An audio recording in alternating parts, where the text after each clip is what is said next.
Професорот Вили Кристијансен од Универзитетот Британска Колумбија изнесе нималку розова визија за иднината на океаните. Ги изменивме океаните, ги истребивме големите риби грабливки. Прогнозата океаните во 2050 се темели на комбинирани податоци од 200 модели на водни еколошки системи широм светот.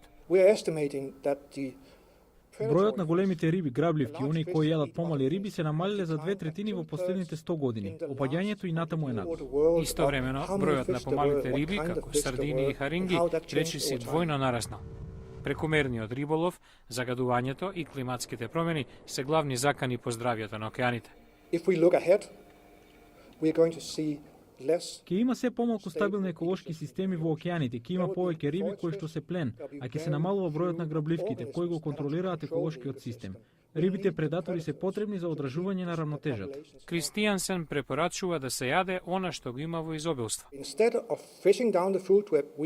Треба да јадеме сардини. Огромен број на овие мали риби не се користат во човековата исхрана, а би требало. Менувањето на навиките во исхраната, вели стручњакот за глобалниот рибен фонд, ќе обнови разновидноста и балансот на океанските еколошки системи.